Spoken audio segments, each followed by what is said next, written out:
As we have served honorably on the battlefield, we bring the same level of commitment to our business, to the veteran community by hiring veterans, and bring unsurpassed level of customer care and loyalty to our clients. With the doors now open, small businesses are one step closer to contributing their talent in a more competitive market. From Los Angeles, I'm Rasha Goel for LA This Week. The Office of Contractor Relations will be part of the mayor's Economic and Business Policy Office. LA is about to take a giant step forward into the digital age as the city names a new general manager for its information technology agency. Our own Channel 35 falls under that umbrella. Anna Marcos takes a look at what his appointment means for LA's cyber readiness. Imagine LA as the smart, high-tech digital city of the future, with an updated state-of-the-art website, mobile apps for city services, and maybe even free citywide Wi-Fi. Sound like the stuff of cyber dreams? Well, it was all on the table as the City Council approved a new general manager for ITA, the city's information technology agency.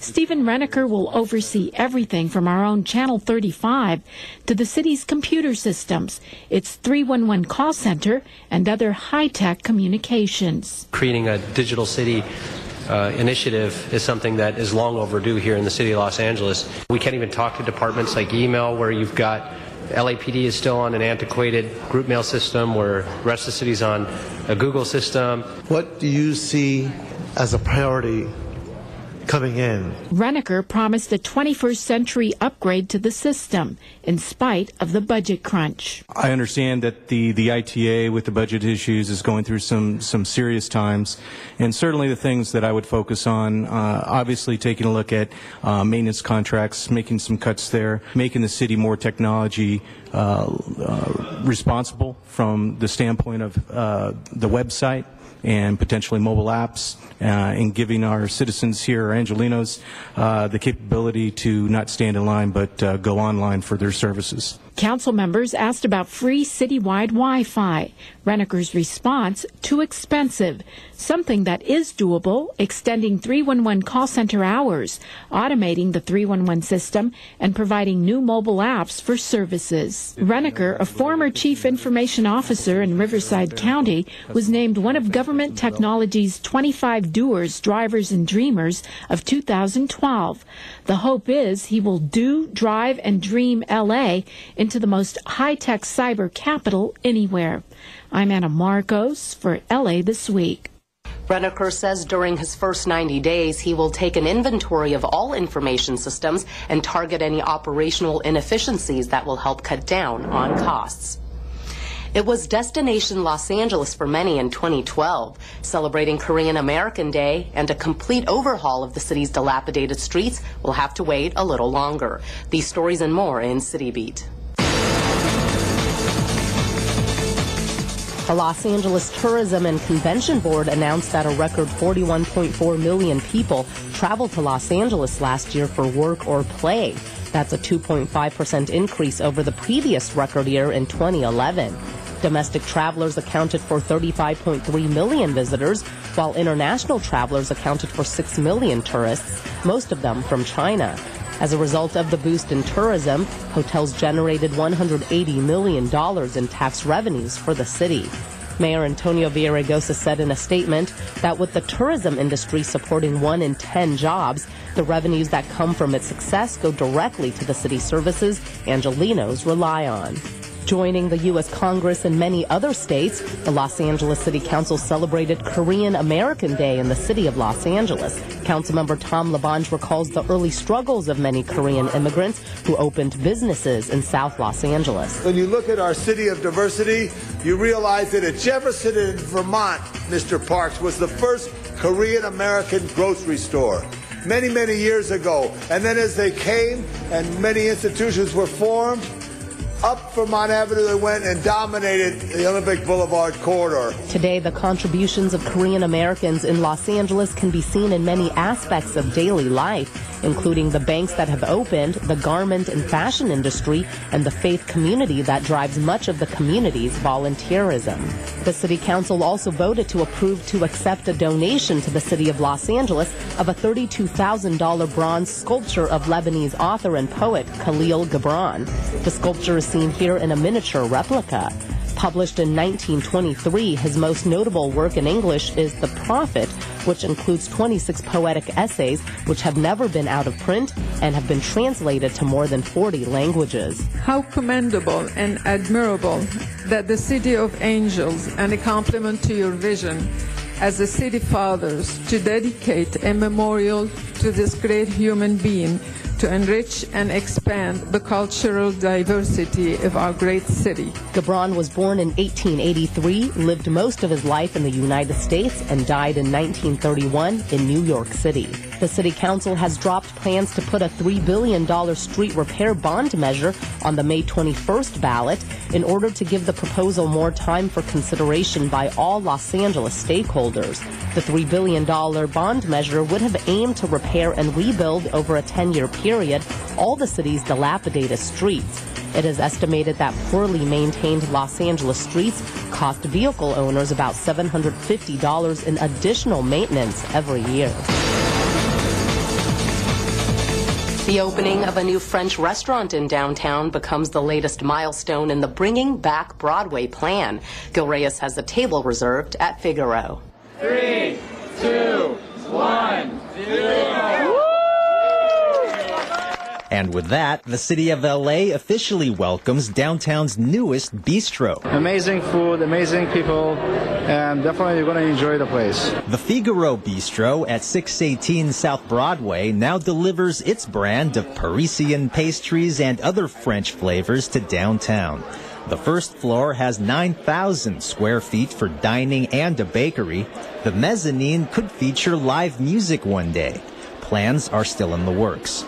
With the original Figaro in Los Feliz Village a big hit with the locals, this family-owned business opens its second bistro near the increasingly bright lights of Broadway. We started an initiative called Bringing Back Broadway 5 years ago, where we wanted to revitalize this beautiful historic core. There's some beautiful buildings here with great architecture, a lot of space, but this area was in decline. It was open during the day with some shoppers, but at nighttime it just closed for business. We're bringing it back to life. We've already have many restaurants that open, Umami Katessen, Two Boots Pizza, the LA Brewing Company.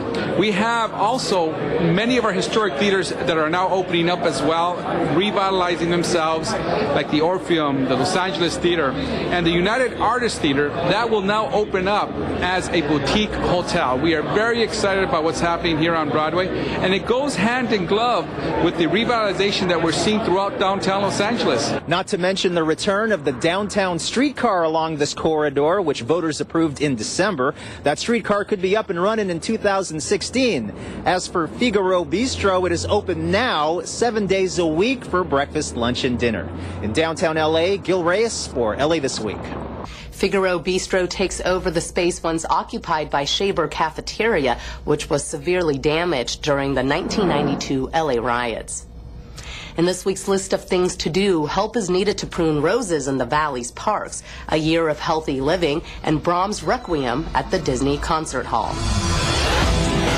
The Southern California Garden Club, in partnership with the San Fernando Valley Rose Society and the West Valley Garden Club, is calling on volunteers to help prune roses in their local parks. There are nearly 600 rose bushes at Orcutt Ranch and over 300 at Homestead Acre, Chatsworth Park South, that need pruning. You can help on Saturday, January 26th from 9 a.m. to noon at Homestead Acre, Chatsworth Park South, located at 10835 Shadow Oak Drive in Chatsworth. A short pruning tutorial will be provided and refreshments will be served. Bring clippers and gloves if you have them. You can call 818-363-5925 for additional information. Councilmember Mitchell Englander's office is kicking off a new initiative, the CD12 Year of Healthy Living. That means every month, Council District 12 will hold a community activity or event like a hike or bike ride meant to offer families in the community a fun way to get healthy. And on Saturday, January 26th from 9 a.m. to noon, the event will be a health expo held at the North Valley Family YMCA at 11336 Corbin Avenue in Porter Ranch. There will be doctors and pharmacists on hand to provide free consultation and booths with information about healthcare services and resources, as well as live entertainment, healthy recipe ideas, and free snacks. For more information about the expo, call 818-368-3232. It's Brahms' longest composition, the Brahms Requiem, and the Walt Disney Concert Hall is presenting this true masterpiece at a concert held on Saturday, January 26th at 2 p.m. The Brahms Requiem swells with lush romantic sounds that will sweep you away in the acoustics of Disney Hall. The Disney Concert Hall is located downtown at 111 South Grand Avenue. There will also be a Listen Up pre-concert discussion at 1 p.m. There will also be another concert the next day in the evening. For more information or for tickets, go to lamc.org. And that's a look at some upcoming things to do. Hundreds upon hundreds of Angelenos gathered in one place on a recent Tuesday evening to bid farewell to a man they had come to know on their television screen, a man who helped them explore California's hidden and diverse treasures. Rasha Goel brings us this remembrance of the late Huell Howser. This is going to be a real treat. Thank you so much. You're very welcome. We're getting ready to have an absolutely wonderful day. His voice and his passion were trademarks that touched the hearts of many. In today's often cynical world, Huell Howser, many would say, was a breath of fresh air. To pay their respects, hundreds of Huell Howser fans gathered at the Griffith Observatory to celebrate the life of the television host who became a household name. He went everywhere in the state to bring California to us. A big hand to the memory of Huell Howser. I've always watched his shows growing up as a kid. He feels like an uncle who just passed away. Howser hosted travel shows on public television and was most known for California's Gold, which featured a side of California not even many locals knew about. He introduced viewers to small towns, odd landmarks, and down-home people. But you never did feel any of John Muir's vibes in here. Well, yes and no.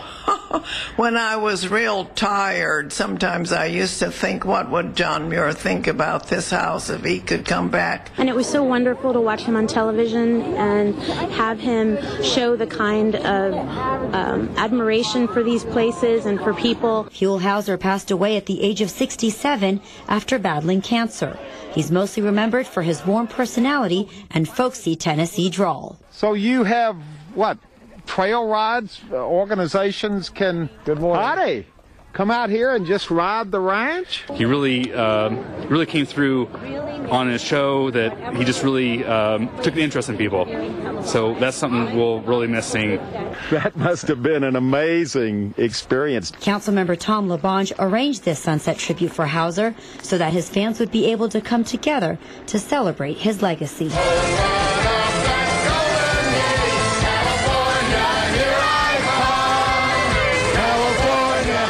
I'm Rasha Goel for LA This Week. Howser donated his videotaped collection of California's Gold episodes, as well as those of his other series, to Chapman University. That's going to do it for this edition. Thanks for joining us. I'm Ellen Chang. A reminder that you could catch us online at lecityview.org. You can also follow and like us on Facebook. We leave you now with some more fond remembrances from fans of Huell Howser who attended the Sunset Tribute. See you back here next week for more of LA This Week. I can't tell you how much this visit this morning has meant to hear these stories in your words. He is a landmark for California, and I'm going to miss him. He turned a lot of people on to places that were right under our noses and we didn't know existed. My friends and I would find or rediscover California because of Huell Howser. We were all natives, but I think even though he wasn't born here, he was more of a native son even than we were. This has been a wonderful day spent in this wonderful historic place here in Northern California, this John Muir home. I've gone on vacations because of him, and I've seen places that I've never thought existed. Well, here we are in Yosemite National Park, and this is going to be one of the most exciting days thing you see out here all the way around.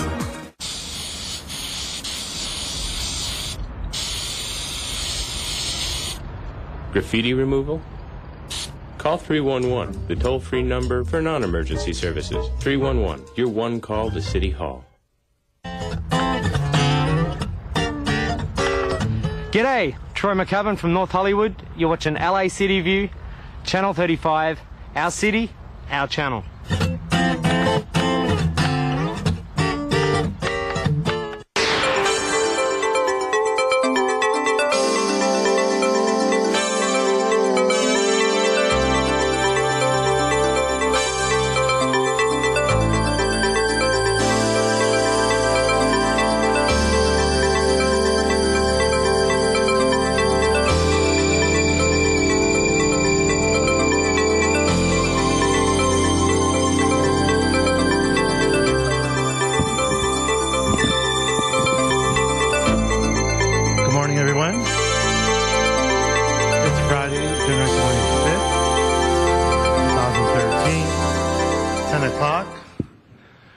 Sergeant, can you help us get our council colleagues down to the floor? And we can start our meeting promptly. Thank you very much.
Good morning, everybody. This is Los Angeles City Council. It's Friday. It may be raining outside a little, but there's a bright sun in this John Farrell Chambers. Welcome, everybody. Mr. Garcetti, thank you. Mr. Alarcon, Mr. Buscaino, Mr. Englander, Mr. Koretz, Mr. Reyes, and Mr. Zine. We're asking all members to come, and sergeants, if you could check with the committee rooms. If there's any committee action, we could postpone that till later.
We do have a few more council members we anticipate to come out on the floor. We can call down Councilmember Huizar, Councilmember Krikorian. Thank you, sir, for joining us, Councilmember Krikorian. Councilmember Parks, I hope he's on his way. Councilmember Perry. Councilmember Rosendahl. Great. Okay, looks like we have a quorum. We have 10. Madam Clerk, please call the roll. Alarcon, Garcetti, Huizar, Koretz, Krikorian, Labange, Parks, Perry, Reyes, Rosendahl, Zine, Wesson, Timmer is present. A quorum, Mr. President. Thank you. Approval of the minutes. Approval of the minutes? Yes, we'll go with Councilmember Zine moves and Councilmember Buscaino seconds. Next item. Committee resolutions for approval. Okay, Councilmember Englander moves, and we have Councilmember Krikorian seconds. Mr. President, would you like to run through the agenda? Yes. Items 1 and 2 are items noticed for public hearing. There are cards on both items. Okay. We do have cards on items 1 and 2. Members, any specials on items 1 and 2? We'll hold those for cards.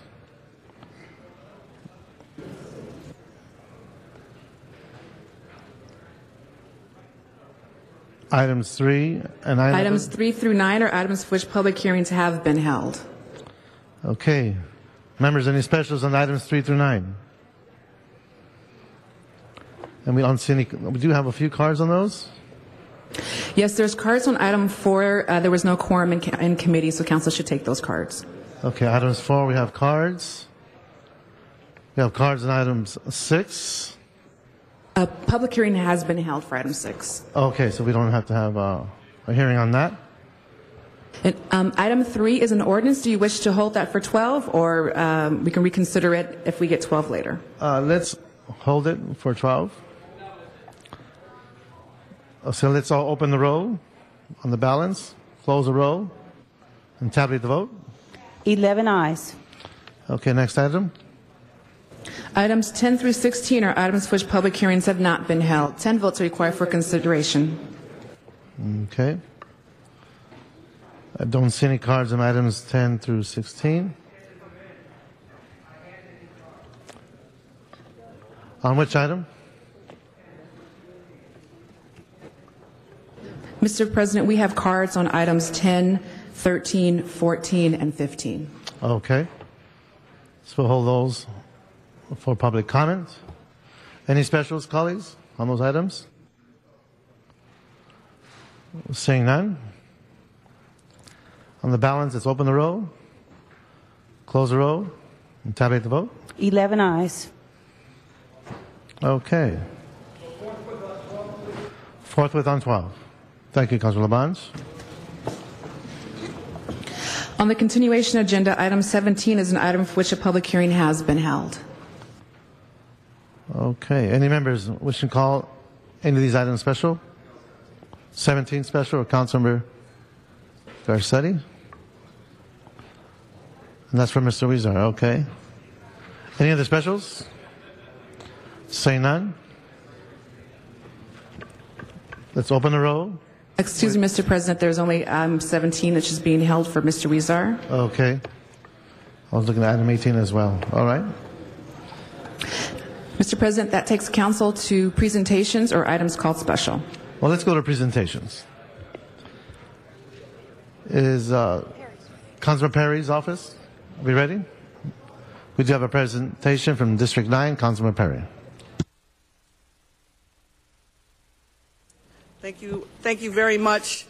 Before I get into my presentation, I would like to ask Rahab Mitchell and Zanetta Smith to rise. Okay, there you are over here. Come on, just stand up here. I just wanted folks to see them. Rahab and Zanetta are program coordinators of the Telion Mentoring Program, and it's a special project of the United Job Creation Council.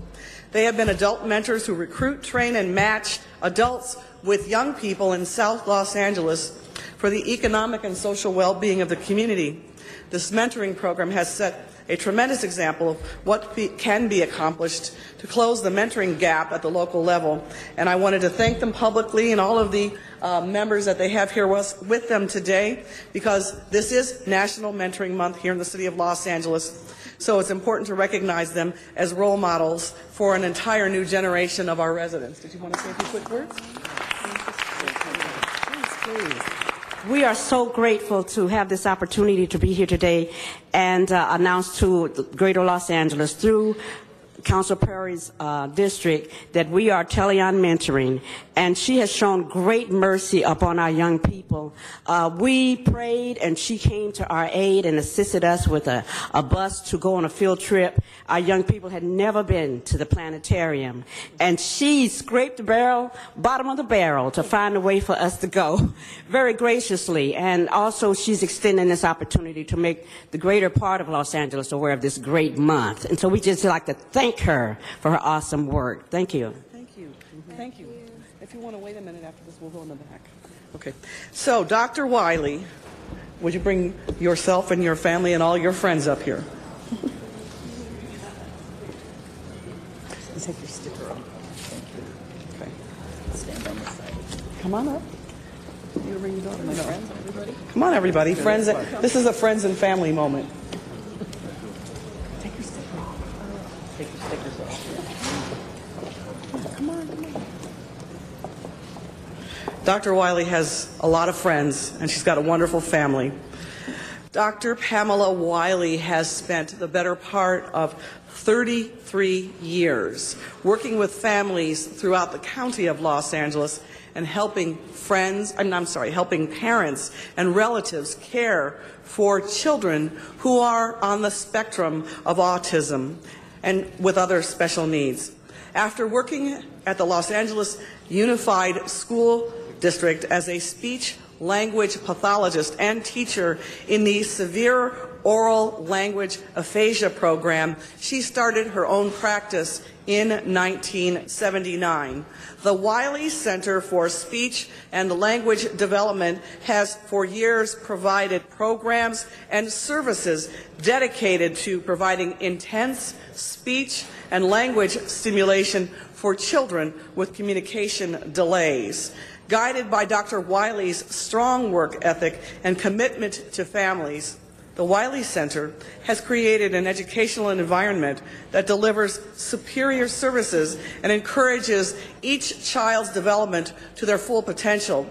Dr. Wiley has received numerous local, state, and national commendations for her work and community involvement. In the year 2000, she was named a Fellow of the American Speech and Hearing Association and was awarded the United States Small Business Administration's Business Person of the Year for Southern California. She is a frequent lecturer at conferences throughout the country and has authored numerous chapters and textbooks used as a parent resource guide by countless individuals and institutions. I wanted to take this time to honor her and to thank her for the many years of service that she and her family and her extended family have provided to the special needs community, and especially for the children, for which he has made all the difference in the world. And I'd like to introduce to you Dr. Pamela Wiley to say a few words. Thank you so much, Councilwoman Perry. This is indeed a very distinct honor and greatly appreciated.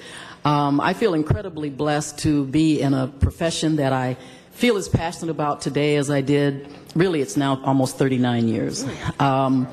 I get a lot of my inspiration and the probably an increased passion because of the families whose lives I touch, also because of my amazing staff. We truly are a reflection of Los Angeles. We're able to provide services in Spanish, English, Japanese, Russian, Tamil, and even sign language. And then my friends and supporters and family, they all make a difference. So I thank you so very much for this. Well, let me just introduce them very quickly. My daughter, Ashley Wiley. Ashley's also a speech language pathologist and a PhD student, so she's working with me in the business now. Angela Tillis is my executive assistant and just an amazing, amazing young woman. Nadia Ito. Nadia is one of my staff of speech language pathologists. She's been with me almost 9 years, so we have very little turnover. My husband, Richard Wells, who is with Trade Tech College, a coach and educator who also supports me. Friend, board member David Pasco, who's just amazing. On the floor here taking pictures for David, okay. Yeah, David works down here. Also, Jamie Feliciano has been with me probably 12 years now, speech language pathology background, special education master's degree. William Allen Young, actor, activist, friend, just an amazing person. Julia Volinakis. Julia's been with me a couple years, and she's also amazing. She's one of my infant specialists. So thank you so very much. Thank you. Thank you.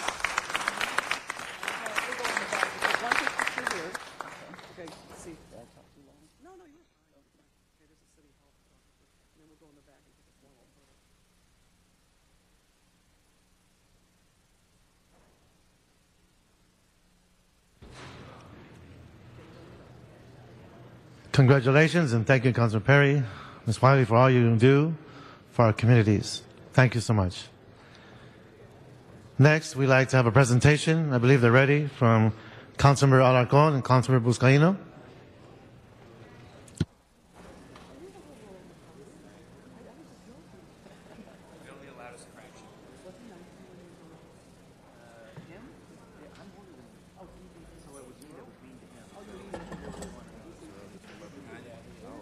You're doing some great things on this stuff. That's right. Good morning. Is Mr. Buscaino joining us? Here he is. Council members, you know, for the past several years, we have been focusing on a way to get more federal dollars into Los Angeles. Because there are so many of us, all of us as politicians complain that we don't get our fair share. And yet, one of the reasons we don't get our fair share is because the people of Los Angeles are not applying for their fair share by using the Earned Income Tax Credit effectively. And so we set about joining with the various partners to focus on this, prioritize the idea that our citizenry deserve to get this rebate in federal taxes. And our work source centers, our family source centers, excuse me, have put a particular focus on it, and we are doing a much better job of getting those dollars into the pockets of our community so that they can spend them and circulate those dollars and help all the way around. EITC, the Earned Income Tax Credit, is a federal tax credit that reduces the tax burden for low-income working households. You can make very minimal amounts of money and qualify for literally thousands of dollars in benefit if you apply.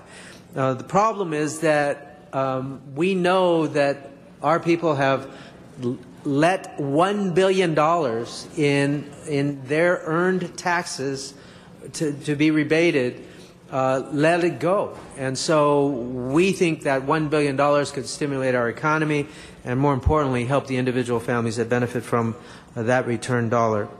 EITC and the child tax credit combined can be more than $6,000 in refunds per household, depending on the number of children. And I've actually seen these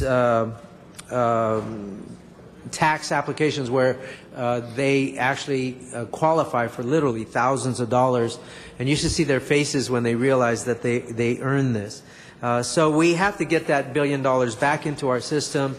There are a number of people that we have to thank. I want to thank, most of all, our Community Development Department, Abigail Marquez. I want to give a shout out to Abigail. You know, they say a lot of things about bureaucrats, but every once in a while there will be a bureaucrat that goes far beyond their specific job duties and have the passion to serve their communities in the way that they need to be served. So Abigail has taken this challenge on, ensured that we now have a voluntary income tax assistance program in every single family source center, making sure that people are getting this tax benefit, but also it allows us to connect with families that are in need, and it's an attractive way to bring them in to our centers and provide other services that they so sorely need. So we want to thank them. Of course, you see Jerome Horton standing behind me on my left. Is certainly a champion, a legislator fighting for small businesses, and now at the what's the name of the Franchise Tax Board? Excuse me, and certainly serving us on the Board of Equalization, but focusing on making sure that our smallest businesses, but now is working very hard on this issue, and I'll let him speak to that. But at this point, I'd like to introduce Joe Buscaino, who is now going to be our newest champion on EITC, and hopefully I can pass the baton over to him for the next generation of EITC earners. And I want to thank Joe for joining me in this presentation. Thank you. Thank you, Councilman Alarcon, for including me in this, and thank you, Richard, for all your hard work and all that you've done, not just expanding knowledge of the EITC and Volunteer Income Tax Assistance Program, but your hard work overall to provide and improve financial literacy and expand banking service to the underserved communities. And let me say this, Richard, you have been a tireless advocate for the poor and underprivileged in our city, and have been given a voice to our most needy residents, and for that we're grateful for your service. Thank you so much. Let's give Councilmember Alarcon a round of applause for his commitment to helping those in need. I'm going to take this opportunity to introduce Chairman Horton. He's the chairman of the California State Board of Equalization. He has served over 35 years. He has over 35 years of experience in taxation and public service as a tax professional with the board. Chairman Horton served as a member of the State Assembly on the Workforce Investment Board and California Medical Assistance Commission, as well as a number of other local and statewide boards and commissions prior to being elected to the Board of Equalization, where he now serves as a chairman. Chairman Horton also had the honor of being a volunteer with the Volunteer Income Tax Assistance Program, where when he was 18 years old, and that was just a few years ago. Chairman Horton has developed the free income tax assistance program model, where over 375 students and professionals have been trained and certified at our local universities and at the Board of Equalization training sessions by the IRS. The students receive college and public service credits for helping low-income individuals apply to up to $5,891 in earned income tax credits and other tax credits and deductions. Please help me welcome a pragmatic problem solver who cares about the people he serves, a true friend of the community, Chairman of the California State Board of Equalization, the Honorable Jerome E. Horton.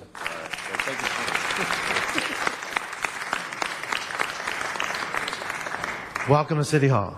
Thank you, Mr. President. Good morning, council members. Mr. President, ladies and gentlemen, thank you for providing me an opportunity to share with you just a little bit of information about our program, the Free Income Tax Assistance Program and Family Day Service, where we try to address the whole person. We try to provide earned income tax credits as well as up to $12,000 available to individuals who are willing to come in and get their tax returns done for free. And so we rise in support of this resolution, as well as the leaders who have taken this challenge on and provided the courage and the leadership over the years. Councilmember Buscanos and Councilmember Alarcon has done just a fabulous job over the years, and so I'm so grateful to them for their leadership over the years. We also like to thank the entire City Council and many of those who are here with us today, the Internal Revenue Service, Franchise Tax Board, and the Community Service operators. Mr. Irish, I believe, is here with us as well, for all of their work. I mean, and it is so important when you see the eyes of the families who can't afford medicine, who can't afford to send their children to school and so forth. When they receive these earned income tax credits, members, I can tell you that it's making a huge difference in our communities. As members of the Los Angeles City Council, you know better than most that some of our greatest challenges that we face stems from poverty. In fact, one would say that building the bridge between prosperity and poverty, hope and despair may be our greatest challenge. Mahatma Gandhi described this best when he said that there are people in the world who are so hungry and so desperate and in need that God cannot appear to them except in the form of bread. The Los Angeles County resident statistics indicate that 38% of Los Angeles County population lives in economic hardship. 16.1%, approximately 1.5 million people, live under the federal poverty level here in Los Angeles County. However, members of the council's community as well, we can help turn this around by helping our friends, relatives, and constituents take advantage of the Earned Income Tax Credit, which provides $5,891, up to $5,891, plus an additional $6,000 in credits and deductions that are available to the residents who are simply not applying. Every year, the Earned Income Tax Credit lifts approximately 6.6 million people out of poverty every year. It has proven to be a very viable program, and certainly the City of Los Angeles has been engaging. The greatest challenge that we face with the Earned Income Tax Credit is letting people know, getting the word out there, as well as volunteers. And so the Board of Equalization Franchise Tax Board engaged, and we decided to raise the expectations and raise our engagement. And so we've trained over 370 volunteers. These are Board of Equalization's employees, Franchise Tax Board employees, and students at the various different universities. We partner with the University of Northridge, Irvine, Cal State Dominguez, as well as a number of other universities throughout the LA County in order to get the word out and provide these services to those who need it the most. To date, members, we have recaptured somewhere around $8.5 million in earned income tax credits and helped a lot of people. But it's just simply not enough. As Councilmember Alarcon indicated, the City of Los Angeles, the County of Los Angeles, is losing over $1 billion every year as a result of individuals who earn the right to this $5,000, not applying for it and not taking advantage of this credit. So today, members, we thank you for all of the work that you're doing in this area, and we encourage you to join hands with us as we move forward in the efforts to recapture that money for LA County. We believe it will stimulate the economy. We believe it will stimulate the moral and encourage people as well. But that $1.some million actually translates into almost $2.7 million when it's infused into our economy. So we encourage you to support this resolution, and members, the Board of Equalization is arguably the nation's most powerful taxing agency. And even though we put our muscle to this, we put our 4,000 employees to engage and to be involved and so forth, and the employees at the Franchise Tax Board, it's simply not enough. We've got to get the word out. And as the chair of the Board of Equalization, they often call me the equalizer, as the president says on time. But more often than not, they say, hey, here comes the tax man. But Council members, I'm really just another guy trying to give a helping hand, and I encourage you to join hands with us as we begin to reach out and help the people who need it the most. Aristotle once said the greatest threat to democracy is a lack of stakeholders in our society. We can change that. Thank you so very much. Thank you. At this time, I'd like to introduce Greg Irish, who is now the general manager of our community development department. I think this is his 38th position with the city of Los Angeles in one capacity or another. We can't do without him. So, Mr. Irish. Thank you, Councilmember. You know, you heard Ben Franklin and the certainty of death and taxes, yet death only occurs once. But let me say, this is a great day for us. It's National EITC Day throughout the nation, and of course here in LA. And CDD actually relishes this period of time where most of you guys may regret it and may feel, gee, this is going to be burdensome for us.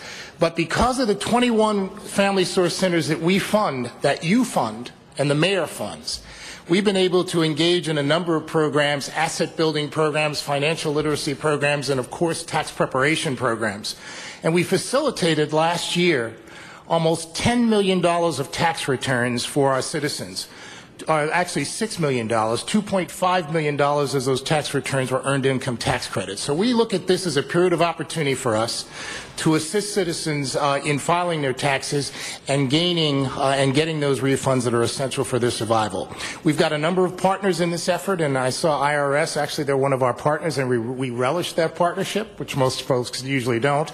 But I want Abby to speak to some of our partners so that we don't forget them who are here today and talk about a new program that we've actually implemented with the help of the libraries. Sure. Good morning, everyone. I have had the privilege of working on this campaign for now close to 9 years, and every year we're excited to be able to announce new partnerships. Over the years, we have been working with of course, with the IRS, who have been tremendous partners in this effort.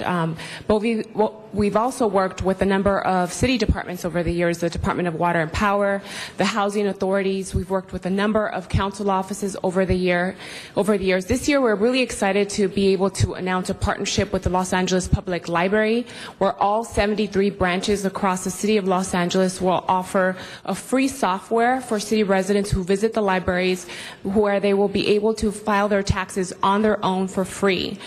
Those that need additional support will be referred back to their nearest family source center.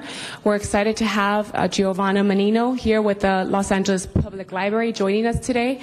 And we also have Connie Stewart with the Internal Revenue Service here with us today. Tina, who's also here. We also have one of our partners, a Family Source Center in Hollywood. Youth Policy Institute is here with us this morning, as well as Victor Ramirez with Citibank, who has really been an exemplary partner on the financial institution side, really making a community investment in this program over the years. So help us get the word out. We're ready to help folks prepare their taxes. Thank you. Okay. You know, we couldn't do this without the cooperation of the IRS. Indeed, President Obama recognized that if we're going to be bailing out banks, that we also have to be recognizing the consumers need a break too. And it's one thing to provide the earned income tax credit. It's another thing to ensure that the Internal Revenue Service and by virtue of extension, the Franchise Tax Board have the resources and the, frankly, the passion to implement the program to get that money out to the public. And so I want to say thank you to the IRS. We do have a representative of the IRS, Connie Stewart, who is the Los Angeles director, and we really want to thank her for partnering with us all these years. Thank you. Thank you very much, Councilman. First of all, I want to start off by thanking both Councilman Alarcon and Buscaino and Board of Equalization Chair Jerome Horton for bringing attention to this credit today at the City Council meeting. And to all the partners, especially LACDD and their 21 family source centers, Citibank and United Way, and the many other partners in the community doing this work. Today's event, as was stated earlier, is one of many happening throughout the country on a day we have named National EITC Awareness Day. Last year, the Earned Income Tax Credit brought in nearly $62 billion to more than 27 million households. with an average credit of approximately $2,200. As was stated earlier, for 2012, the credit can be as much as $5,891 for a family with 3 or more children. To get this credit, a taxpayer must file a tax return and claim that credit. Many people who qualify for the credit for the first time this year because their income has declined, their marital status has changed, or maybe they've added children to their families. And some interesting information, about 1/3 of the EITC eligible population turns over each year. So it's not the same individuals receiving necessarily EITC every year. It's new families because their financial situation has changed. That's why outreach is so important. Somebody who never knew about it in the past may now qualify but never received it in the past. Our statistics show that 4 out of 5 people claim and get their earned income tax credit. Our challenge is to reach that 20% that actually earn the credit but have not claimed it. And those are millions of people each year who miss out on credit, and they deserve it. EITC is complex, just as taxes are complex, but free tax help is available. Community coalitions and IRS partners run over more than 13,000 free income tax assistance sites nationwide. And you can find your closest VITA site by going onto the irs.gov website. We need your help to ensure that the taxpayers in your district are aware of not only the earned income tax credit, but where their closest VITA site is to receive this free service. I hope that you see the potential financial boost that the earned income tax credit gives to the working individuals or families, and how EITC can have a significant impact on the communities that you serve. The message is simple. If you worked and earned under $50,270, find out if you're eligible to claim the credit. If you worked, EITC can be a boost to you, your family, and your community. Basically, EITC, you earned it, now file, claim it, and get it. So on behalf of the Internal Revenue Service, I'd like to thank all of you in advance to helping promote the earned income tax credit to those hardworking American taxpayers who have earned it and deserve it. Thank you. Thank you. We have one final speaker. Mr. President, I appreciate your patience. This is a billion-dollar presentation here. So, Citibank has been tremendous in terms of providing support to us in allowing us to ensure that people get the word out. Not only are they funding tax preparers to go to the VITA sites to assist in the volunteer preparers, but they are also marketing this program at their banks, and we want to thank them so much. So I want to ask Victor Ramirez, Vice President of Citi, for his comment.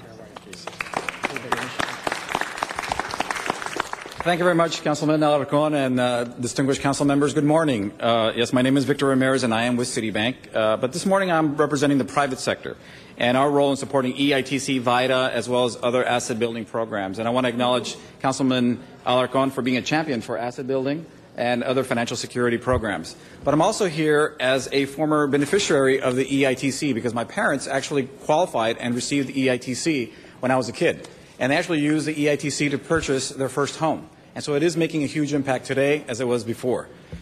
Well, with other colleagues, with other financial institutions like Bank of America, Bank of the West, Union Bank, just to name a few, we're all committed to ensuring that working families claim the EITC and also the child tax credit. But as a part of a public-private nonprofit partnership, we're also committed to making sure that working families are aware of the importance of saving part of their tax refund as part of an emergency fund or towards a particular goal for a financial safety net. There are special savings programs that are now available through various nonprofit partners throughout Los Angeles that actually provide incentives for qualified individuals to actually save. They get paid to save. And some of the partners who are offering this program includes the Youth Policy Institute, Koreatown Youth and Community Center, and the Mexican American Opportunity Foundation. Additionally, this partnership has recently launched the Financial Coaching Network, which provides training to 20 case managers throughout Los Angeles at 10 different community centers, and it's preparing them to become financial counselors, providing one-on-one counseling to individuals who need assistance. And this includes actually 5 of the city's family source centers. So we're very proud of being part of this partnership. So on behalf of the private industry, we'd like to thank the City of Los Angeles and especially the City Council for your support in raising awareness of these asset-building strategies and resources for working families. Together, our goal is to help build the financial stability and community of and capability of our local community. Thank you very much. Thank you. We do have one speaker on the queue, Councilmember Zine. Thank you. Just briefly, I want to acknowledge good friend Jerome Horton for all that you've done. And I remember going to a program one time downtown. You gave a presentation on how cities can save money. And I remember someone from Manhattan Beach followed up on that and saved a ton of money for the city because of the information you brought forward. I'll never forget that information you brought forward, so thank you for that. And for all of you to get that information out to the people, oftentimes they say they don't know. Well, hopefully the message will transmit out that they will know. So thank my colleagues for bringing this forward, and always good seeing you folks here giving that information to the public so they can save some money, help the economy, and we can move forward in a very positive fashion. So thank you for bringing the information. Thank you all. Thank you very much. Okay, we do have certificates for each of the presenters, and we will present those in the back room where we can take photographs. Thank you. Thank you very much. Thank you, council members. Oh, Our next presenter. Wait. I'm sorry. We have a PSA that's ready to roll. It's 30 seconds, and if I can ask them to roll that PSA. Thank you. There it is. Thanks, Jerome.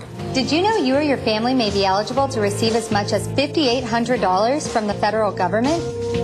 Learn how you can receive free income tax assistance from certified preparers to apply for the Earned Income Tax Credit.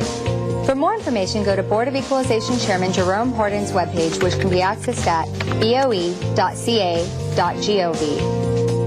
The City of Los Angeles encourages you to make your appointment today at 1-323-980-1221. Thank you very much. Thank you for all you do. Our next presenter is Councilor Labange.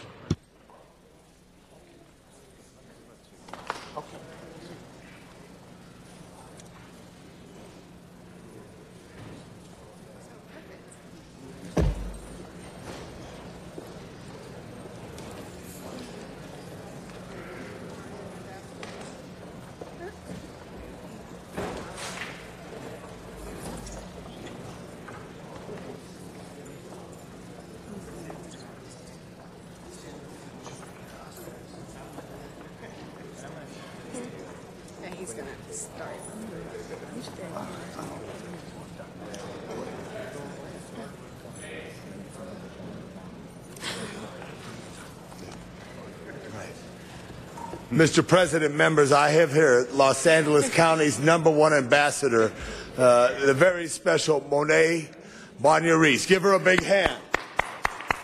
And what is so special is about the family that she stands from right here. Not only does she represent this great county, she represents a great family that has such history, which I'll talk about in a moment. But she was raised and went to Santa Monica High School, a Viking at Santa Monica High School, then went down to USC. Was a great Trojan. At USC, she studied public health. And in public health, she always wanted to help people and make a difference in the lives of others. I met her at a special event that was held in Koreatown in Mr. West's district when we had a great run for health down Wilshire Boulevard, and she was there encouraging everybody and working with the whole community as we turned out that day.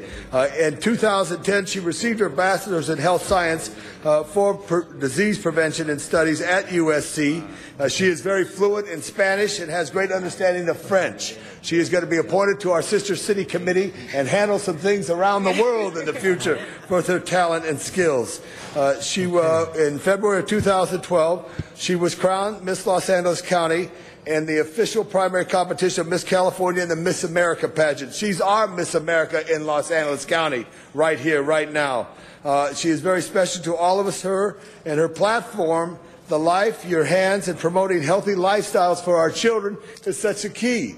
And anytime you hear public speakers speak from this podium, they talk about good health.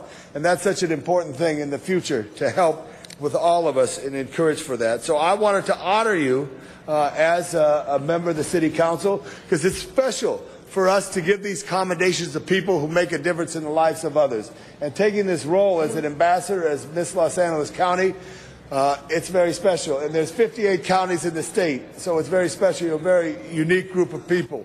So this commendation is for you, Monique, as we salute you on this day. Miss Los Angeles County. Give her a big hand. Now, let me just go on a little bit more, but her family is so special. Her mother and father. Her father's a doctor, Dr. Jules. Where are you right there? And her mother right here is the Pasadena City Attorney. And you got to hear it, Mr. City Attorney. I want you to pay attention. We're talking about if you ever need a job in Pasadena, then we got to get that there. Michelle, you're very special as the current city Pasadena City Attorney, which is so special. That's a special town, and there's what do we have? All those special towns that you work with, Mr. City Attorney, so pay attention as we go there.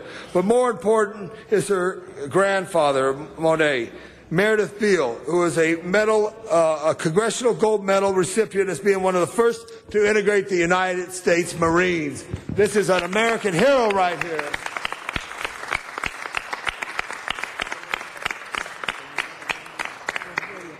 And Brohelia Beale right here. We're going to give her a big hand right there. Meredith and Brohelia Beale. Married 60 years, which is so special. So you see the great roots which you come from that brought you here is this family that's behind. And your brother's right here, right there. Eric, right? Jules. Jules. I'm sorry, Jules. You call me Bobby. Okay. So I wanted to just say, this is why we do this. We honor these people because they're great representatives of our community. And I'm just so special to have you here to ask you to say a few words and congratulate you again. Thank you. Thank you, Councilman Tom LaBonge, President, the rest of the City Council and staff. Greetings. I am so blessed for this opportunity to speak and address you. As he said, I'm Miss Los Angeles County for the Miss America organization, and my platform is Their Life, Your Hands, promoting healthy lifestyles for our children.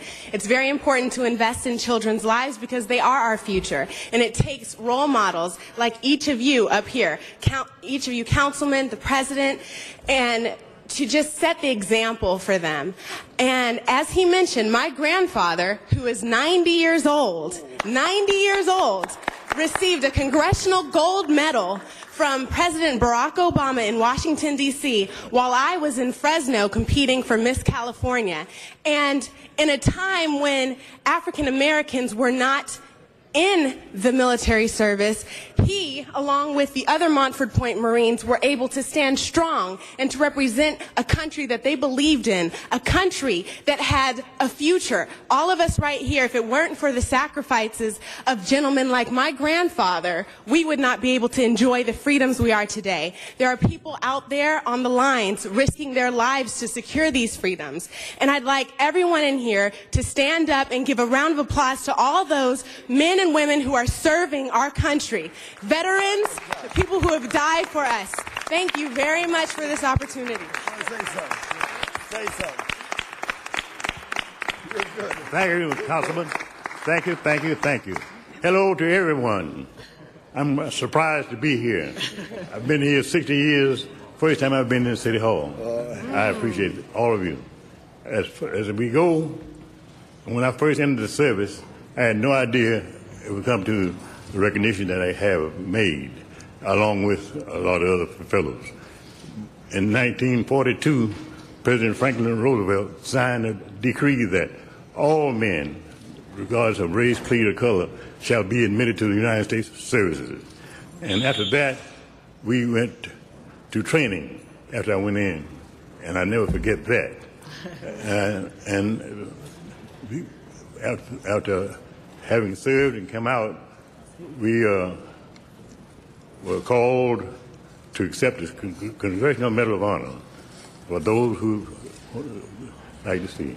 It's very seldom done, and I'm not the only one. There were a lot of them. So I'm glad to be here, and I appreciate all the introduction my granddaughter gave.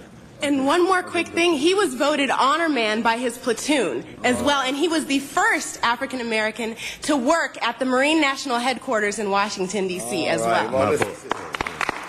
Congratulations. Thank you. Hey, Mr. President, you see why I wanted to honor her. She spreads the wealth to everybody she knows, and you're so inspiring. So we're so happy to meet all your family and know that here. Let's give Monet a big hand and her whole family right there. So we're good. Congratulations. Congratulations. Thank you so much. Thank you. Before we lose our 12 colleagues, we should move on the ordinances that are before us, Madam Clerk. Yes, item 3 is an ordinance, and I believe item 17 is ready to be voted on as well. Okay, so let's, given that the public hearing was satisfied on both items, let's open the roll, close the roll, and tabulate the vote. 12 ayes. Thank you. We took care of those two ordinances. And continue item 2 to the 5th. And we'll be continuing item 2 to February 5th or 6th? 5th? Okay. So now, Councilman Englander. Thank you very much. We just had Miss Los Angeles up here, and I've got the runner-up. Pat McCosker is no stranger to these chambers, was elected president of the United Firefighters of Los Angeles UFLAC in 2003, where he worked to advocate tirelessly on behalf of the fire protection and emergency rescue services in the city of Los Angeles. Pat recently stepped down from that difficult yet important role and went back to his roots as a firefighter serving in his hometown community. The McCosker family's roots in Los Angeles, particularly in the San Pedro community, run deep. His parents, William and Patricia, met in high school, where they were both working at the Warner Grand Theater. Pat's father was also a firefighter, fought the fire and helped to rescue the victims of the 1976 oil tanker explosion in L.A. Harbor. While still in high school, Pat worked as a swamper, which we can tease him about later, loading cargo on and off shipping containers at a warehouse, and he worked at a ship supply company in Wilmington. He started a successful small business that provided office cleaning services, which he sold before following in his father's footsteps and joining the fire department. In fact, when we were researching some of his past, I didn't know that about him, and I too, at the same age that he did, started a facility maintenance company. Had we knew each other then, things could have turned out a little differently. Pat joined the Los Angeles as a firefighter at the age of 19. He's been with the LAFD for 31 years, and he's worked at every neighborhood fire station in the 15th district, as well as stations throughout the city. He helped protect the public safety at numerous fires, including the first interstate fire in 1988 in South LA, during the 1992 civil disturbance, and at major brush fires throughout the entire region. As a rookie, he was assigned to Fire Station 64 in Watts and later returned there, where he was promoted to the rank of engineer. Pat was also one of the first EMTs trained firefighters in the entire city of Los Angeles. He received his emergency rescue credential at Harbor College, where he took classes at night after getting off work. Protecting public safety is the city's highest priority. As our UFLAC president, he consistently advocated for our firefighters and worked to ensure they had the resources they needed to do their jobs effectively. Pat was elected president of UFLAC in 2002. As UFLAC president, he supported programs that connect LA's youth to jobs, opportunities, including the fire department's Explorer program at Harbor College, which steers young men and women toward careers with the Los Angeles Fire Department. Pat was honored by the Banning High School Fire Academy in Wilmington for supporting a program credited with turning around the lives of at-risk youth through discipline training and fire service procedures. As president of UFLAC, he has been called on many times to assist the families of firefighters who have fallen in the line of duty or to duty-connected illnesses. One of his proudest accomplishments was his work with Mayor Jim Hahn and then Councilwoman Janice Hahn to enhance fire protection in San Pedro by opening Fire Station 36 on North Gaffey Street, which was recently paved, by the way, I believe. Pat also traveled to Sacramento and Washington to wage winning campaigns for federal and state support for LA's fire protection and rescue operations. He is a member of the National Fire Protections Association Standard Writing Committee for the organization and deployment of career fire departments. He was appointed by the governor to the California State Board of Fire Services in 2009 and is vice president of the executive boards of the California Professional Firefighters of Los Angeles County Federation of Labor. Pat still lives in downtown San Pedro with his wife of 24 years, Carla. That deserves applause. She stuck it out for 24 years. No. And his terrific son, who's also here, Emmett. He's also joined, who recently graduated, by the way, from Loyola Marymount. And he's also joined, along with his mom, Patricia, and his father, Mac, and his brother Tim. And we have all worked very closely over the years and continue to do so with Pat. His tenacity to fight for what he believes in is truly a symbol for all and a great role model for all of our firefighters. So, ladies and gentlemen, let's put our hands together for Pat McCosker. Okay. Councilor Englander, we do have a few speakers on the queue. Councilor Buscaino. Thank you, Mr. Reyes. It's always great to see a beloved and well-respected San Pedro family here at the John Ferraro Council Chambers. To the McCoskers, we love you and thank you for doing so much for our hometown in San Pedro. And to Pat, I had an opportunity to get to know Pat on one-on-one basis about a year and a half ago. But Pat, you've been working with all levels of government for the betterment of all firefighters across our city, and we owe a debt of gratitude to you and your family, and thank Carla for allowing Pat to fight for firefighters' rights, and Emmett, Pat's son, for just being there alongside your dad's journey. So congrats. This is not a retirement, right, Mitch? That's right. Retirement from UFLAG, okay. Because we need you at that one-on-ones. And we're going to see you around town even more so. Congratulations. I'll be back there later today. All right, Pat. Thanks so much. Congratulations. Okay, Councilor Zine, followed by Councilor Garcetti. Thank you. 25 years, right, Pat? Not 24. 25 years of wonderful marriage? Actually, our marriage, yeah, now it's 25 years. 25 years. And many hash marks on that arm. Yeah. To the, I should what? I did it once. Thank you, Mr. Alarcon. That's good. Mr. Alarcon. That's a good one. Your tenacity, your determination, just your attitude to represent firefighters, absolutely phenomenal. I know your distinguished career with the fire department as a former director of the Police Protective League. I know the battles that you have fought over and over and over on behalf of the city firefighters when it came to this issue, that issue, always fighting for them. And your brother Tim, in his aspect when he was working at the mayor's office to try and make sure we took care of our public safety personnel, but complimentary to you for all that you've done for all those many years. It seems like a retirement, but I know it's not. You're still working in the fire department. You're still out there protecting the public, and that's very, very important. And your son, who's now a frequent visitor here, shall we say, at City Hall, it's just an experience that you've seen. I know you ran for council. I know that was a disappointment, but the fact is you put yourself forward to face the people and to be there for the firefighters of this great city and the people of San Pedro where you spent your life. And your mom and your dad, obviously very, very proud of you and the family. But your lovely marriage with your wife, your children, your brother, the family, I mean, it's such a blessing that we see come before us. So I wish you well in that. I know that you're going to continue with that, get a few more hash marks on that arm, because firefighters continue to get those hash marks, which each hash mark represents 5 years of service. So you've obviously done great dedication to the people of Los Angeles. So God bless you. Congratulations. Mitch, thanks for bringing forward for this acknowledgement. Congratulations. While you go into just another phase, you are an experienced, dedicated firefighter. The time you spent with me when I was trying to learn things in the fire department, take me to some of the different fire activities. I remember some burning buildings and things, and it's scary what you guys do. You know, it's easy for us to face gunfire. You folks face the fire and all the hazards that are involved in that. So God bless you. Many best wishes to you and your family, and thanks for coming here today to get this acknowledgement. God bless you.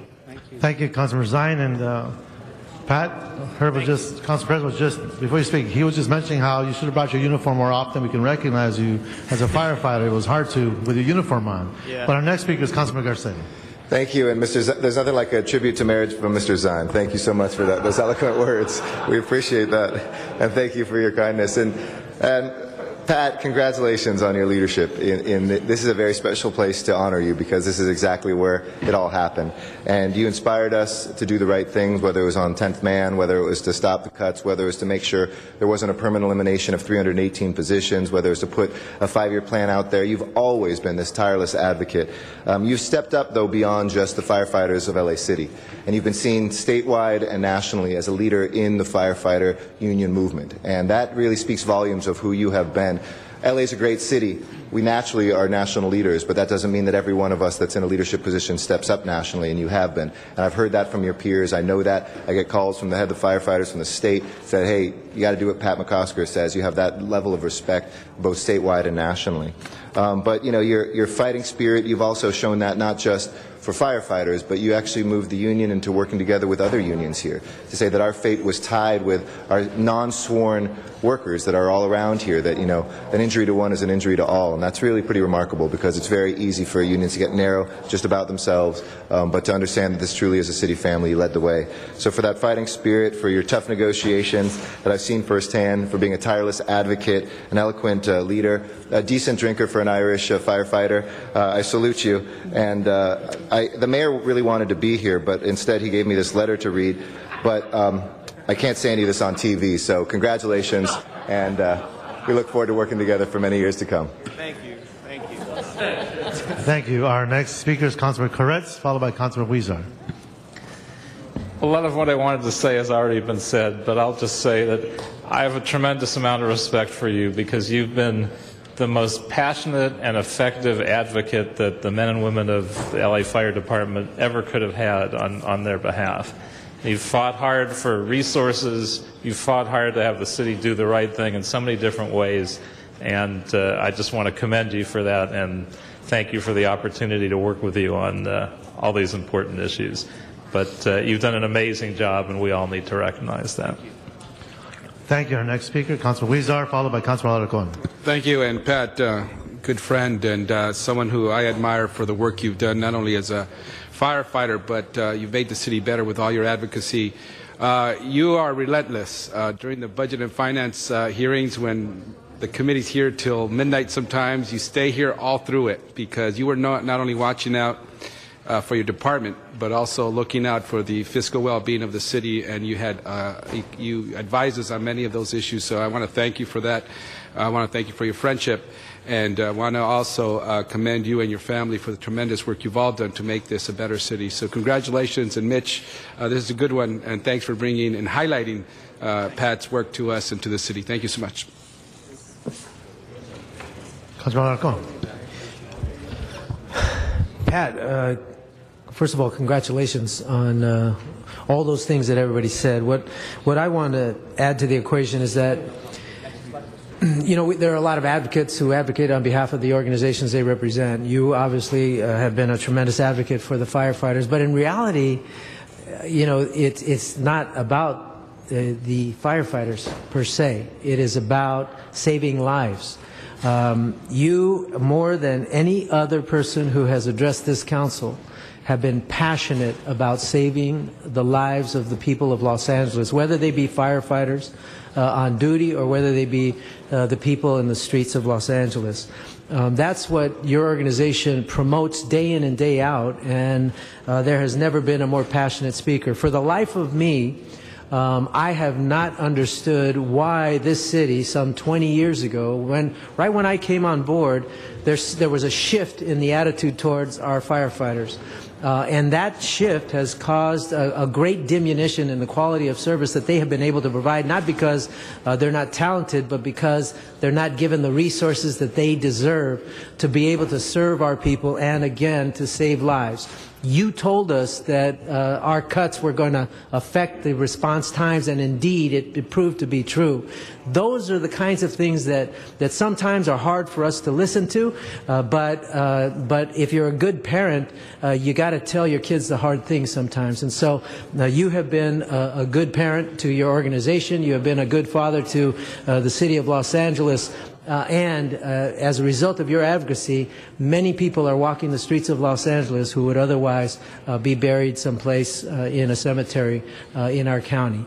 I say those are harsh words perhaps, but that's the reality of what you have done for us. When you speak, you are speaking about saving lives, and I only wish that we would embrace your message with the same kind of passion so that the decisions we make, in fact, do the same thing.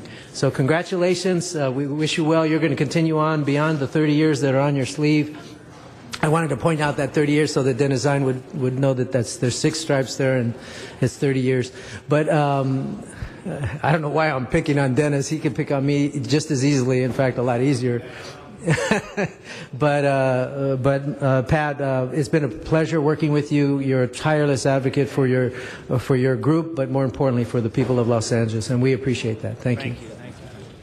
Okay, that clears the queue. Pat, it's all yours. Wow. Thank you, all of you. Thanks, Mitch, for doing this. I am not worthy. I tell you, first got notified of this. I got a voicemail message from CD12, a caller from CD12 said, we want you to come on down to City Hall for a ceremony. And I had kind of a flashback to about 3 years ago just for a second. I thought maybe the ceremony would involve a dunk tank or a cream pie in the face or something. Then I came back to the present tense and I realized that this was my friend Mitch Englander with an unbelievable commitment to public safety and just showing his class and doing a nice thing that I'm really not worthy of. I really appreciate this. If anybody needs to be thanked right now, and you all know this better than anybody because you were all involved in something that's bigger than yourself and makes great demands on your time and is an important cause. If anyone deserves any thanks, it's my beloved wife, Carla,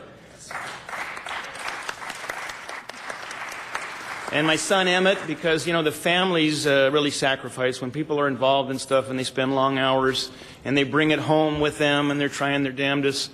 The families are really making that sacrifice, and so I appreciate them. I know the firefighters out there do too. They're the ones that deserve thanks. I don't deserve anything. I got everything I ever wanted from this city, really and truly, everything I ever wanted. When I was a little kid growing up in the greatest, most loving household in America with the greatest mother and father and brothers and sisters, like the rest of us guys, I wanted to be a firefighter like my dad when I grew up, and I got to be that. I want to thank the people of Los Angeles for caring enough about their fellow human beings that they have a great and a big fire department, that they gave me that opportunity. And so I got that, from you, and thank all of you for your leadership on that. After I was on the fire department for a while, and I learned my job well enough, I wanted to be like my big brother Mike, who's also a firefighter. Couldn't be with us right now today because he's with his son, who was going to start basic training for the Army in just a couple of days. And so they're spending a little time together before he ships off and probably ends up in Afghanistan or someplace before long. So I just wanted to be like my, big brother Mike, who preceded me by many years in Union service and really deserves this more than me. He was my right-hand man every single step of the way, my advisor, and he still is the advisor and the brains really behind United Firefighters of Los Angeles City. And every firefighter in the city owes him the biggest debt of gratitude of all, and I'm sure that they all would express that if they were here. I've always looked up after becoming the president, by the way, my brother Tim, I was so lucky and blessed to have my brother Tim be chief of staff to Mayor Jim Hahn. And you all know how good Jim Hahn was with all of you to this fire department.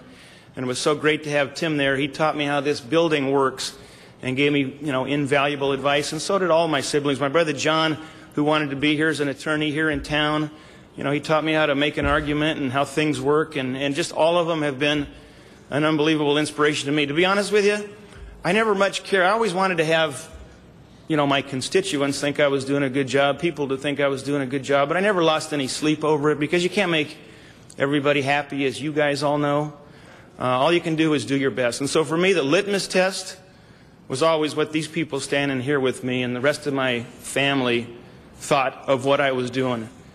If they were proud of what I was doing, then I must be doing something right. And that's been the only thing that matters to me. If my son is proud of me, if my wife is proud of me, and the rest of them, then I must be doing, okay, and I can hold my head high. So we are. It's been, being a firefighter is all I ever wanted. And I'm back to getting to do it for the last 2 years in Joe's neighborhood, mine. In the fire station, by the way, where my dad worked his last 17 years on the job, where I used to hang out as a kid. Now I have the privilege of being there. All I ever wanted to be was a guy that when the bell rang, when people needed somebody, I got to be the guy that showed up. Do his best, roll up the sleeves, put out a fire, save a life if possible, respond to a medical call, bring compassion and comfort sometimes is all that we can do. But it's an unbelievable privilege to be able to do that. And then in a union sense, the same thing, to protect my fellow firefighters, to be there for them, to fight as hard as I could for them. It's been an honor, a privilege. It's all the reward I need. This is nice. If I had a calligrapher and a lot of parchment, I'd give every one of you guys one of these because I should be thanking you for the opportunity to serve like this. So thanks for everything. Keep it up, please. Keep up the fight for firefighters because it ain't over yet by any stretch of the imagination. We need to do what I've heard you all say you want to do, and that is make us the highest priority, restore the fire department to full strength so we can save every single life because that's what rank and file firefighters want more than anything. Thank you.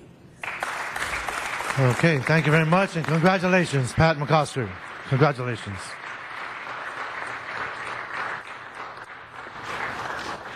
Okay, Madam Clerk, I believe we can move on to the special meeting.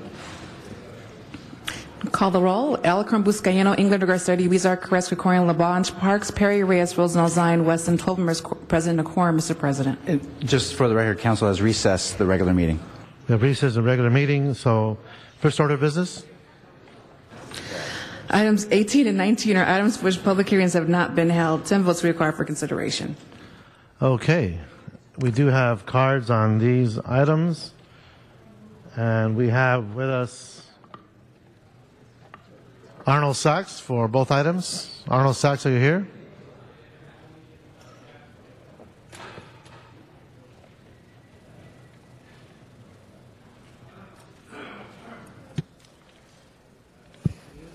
Yes, thank you. Good morning, Arnold Sachs. The first item is an advanced manufacturing partnership and similar programs to establish working groups that include city departments, regional partners, nonprofit organizations, and private sector to participate and take advantage of these opportunities for manufacturing partnerships and similar programs. So based on your performance on last Friday, I believe it was, with your discussion regarding the solar energy program and the fact that you want to make the city of LA the leader in solar energy, is the DWP included in this? Do you think business and manufacturers would find it to their advantage to partake in a solar program where they could put solar panels on their businesses and have the ability to sell that electricity back to the city of Los Angeles? It would become more business friendly and help them to eliminate some costs. And if you don't include businesses, how can you expect to be the leaders in solar energy production? Those businesses that are located right here in the city of LA would help you to cut the importation. Please focus on the item, please. The item is manufacturing. Getting businesses to help with the solar program would help them in manufacturing. Please focus on the discussion, sir. That's how ridiculous. EITC, Earned Income Tax Credit Awareness. That's the item. The item is number 18. It's not in. Please focus on the item. There is no earned income tax credit on item 18. Item 18 is regarding. Please continue, sir.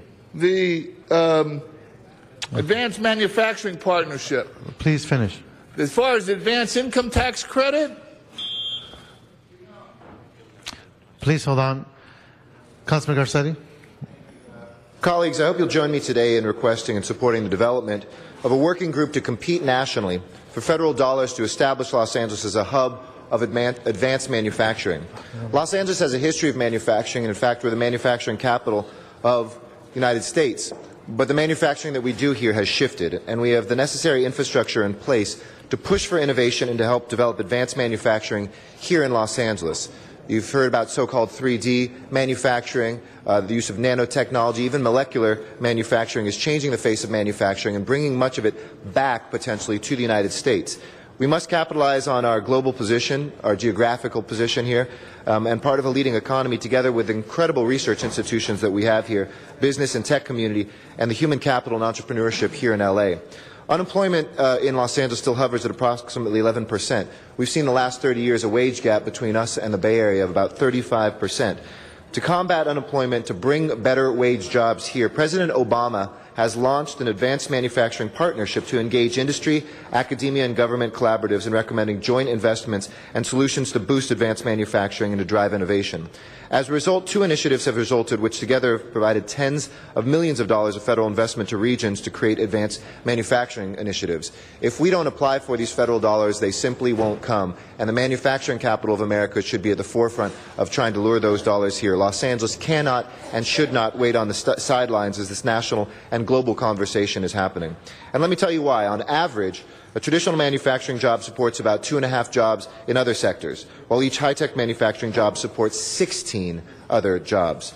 When we create these types of jobs, we can grow our economy, which will allow us to keep our libraries open, pave our streets, put cops in our stations, and put more parks in our neighborhoods. So with that said, colleagues, I urge you to adopt this motion. I've been part of discussions with a work group already of folks who are specialists in manufacturing, who know those ingredients we have here and want to apply for these grants and win them. I'm requesting the Mayor provide his leadership and convene a working group that includes city departments, regional partners, nonprofit organizations, and the private sector to participate and take advantage of funding opportunities available via this Advanced Manufacturing Partnership and similar programs at the federal level. I ask you for your support. Thank you. Thank you.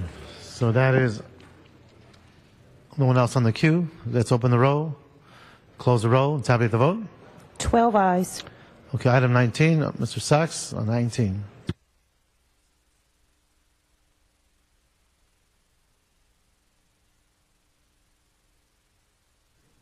Yes, thank you. Arnold Sachs. Item 19 refers to today as being Earned Income Tax Credit Awareness Day. And in some ways, I'm kind of reminded about the county and its CDBG funds when they have a 38th year action plan and they roll over unspent funds. Now, part of the discussion mentioned that $1 billion is lost in EITC funds. So is that the top of the list, or is that amount of money going down? That more people are earning earned income tax credits in the city, and that number is going steadily down. Because if it's not, then what are you patting yourselves on the back for? You're losing $1 billion every year in earned income tax credit. Now, the discussion was about outreach. So do you do outreach with the schools, with the LAUSD, to send notices out to low-income families that they may be eligible, if you send the notices out to the school children, that they may be eligible for these earned income tax credits? I'm betting the answer is no. So you have these 21 family source centers that people either go to, or the number of banks in low-income areas in the city of LA, like like some of this South Central and the Valley up in Councilman Alarcon's district, or parts of San Pedro, or anybody's district that has low-income families, with the numerous banks that are located there, I'm sure people are always going in to ask about those earned income tax credits. So why isn't the city seeing a decrease in this $1 billion? Well, maybe it's something to do with outreach. But you keep patting yourselves on the back and telling everybody you're doing a great job, and $1 billion. Thank you very much. Okay, no one on the queue. See no more cards. Let's open the roll, close the roll, and tabulate the vote. 12 ayes. Okay, that takes care of items 18 and 19. I think it's a special meeting as well, correct? Yes, Mr. President. We'd like to adjourn the special meeting and return to the regular. Yes, let's do that. Okay. Items called special. Item 1 called special for cards. Okay, we have several cards on this item. I'd like to call you on up. We have with us Ricardo Diaz. If you're here, Ricardo Diaz. So item 1. Okay, seeing no Ricardo Diaz. Julio Ramos. Julio Ramos, are you here? Okay. Luisa Hurtado. Luisa Hurtado, are you here? Seeing no one. Mehdi Johari. Mehdi Johari, are you here? Mm-hmm.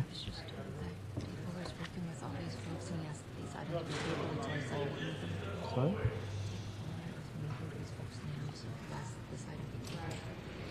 Okay, so my understanding is that the building safety officials are meeting with many of these individuals.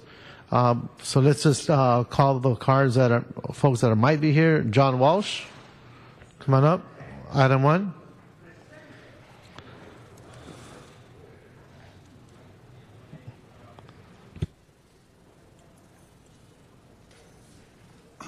John Walsh, blogging at HollywoodHighlands.org, and for identification purposes only, super progressives for Zine for controller. Super progressives, not Republicans. This is number 1. I'm very happy that you're assisting the people who have feelings that these nuisance abatement costs are too high. I would say to anybody out there, if you have any problems with nuisance abatement in the city finding, you come down here, you'll always get a better deal. Don't worry, the bureaucrats are going to write you up. HollywoodHighlands.org for identification purposes only. Anybody but Garcetti for mayor. Okay, thank you very much. Arnold Sachs on one.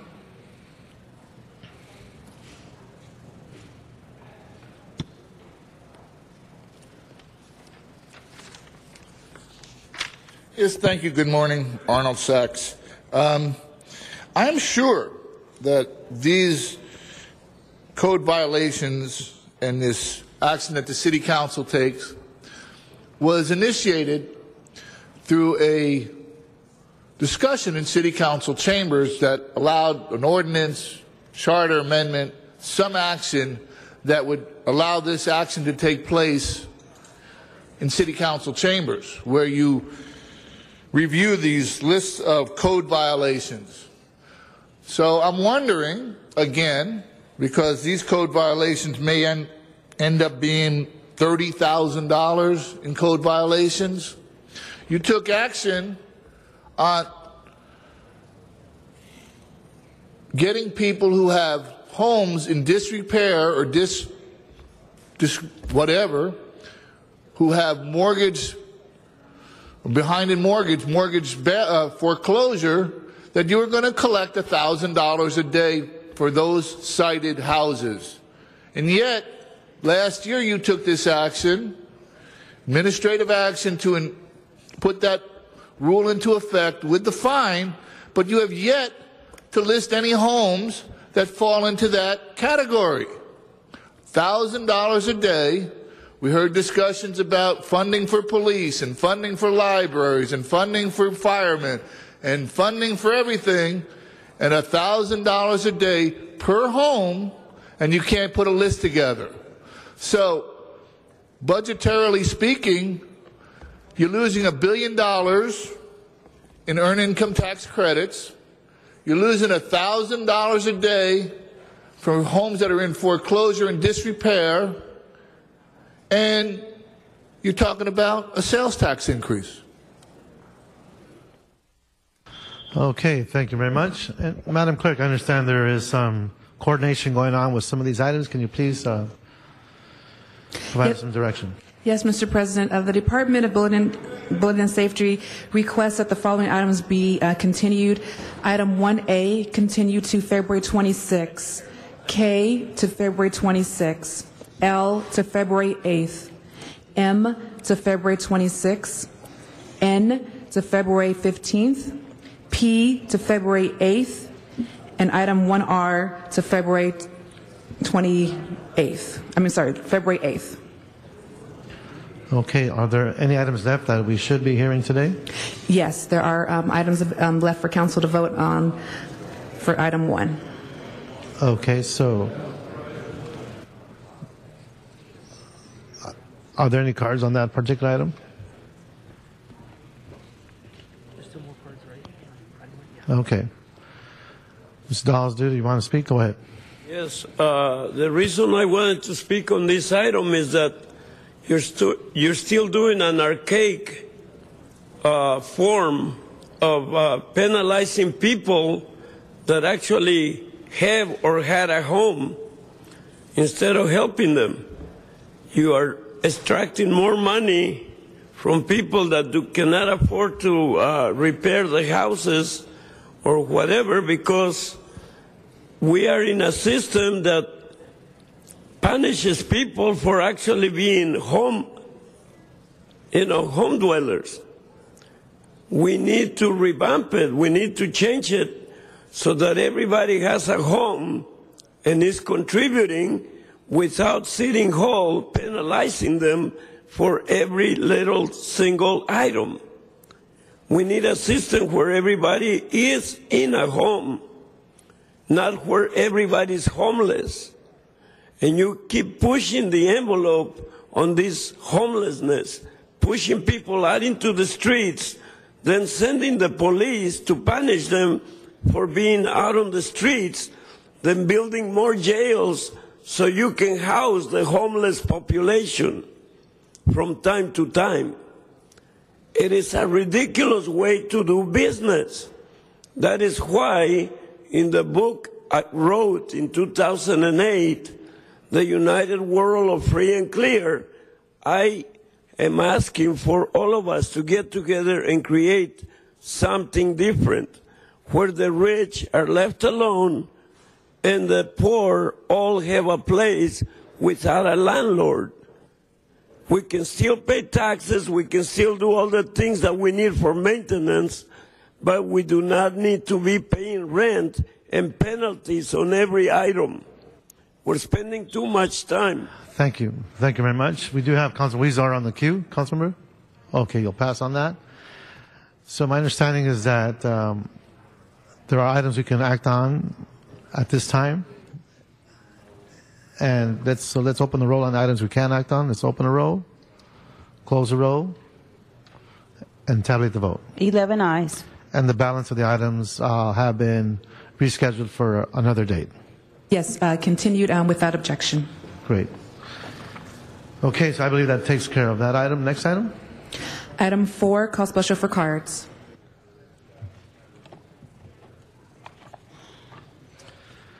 All right, let's have Arnold Sachs come on up and Dollhouse Dude.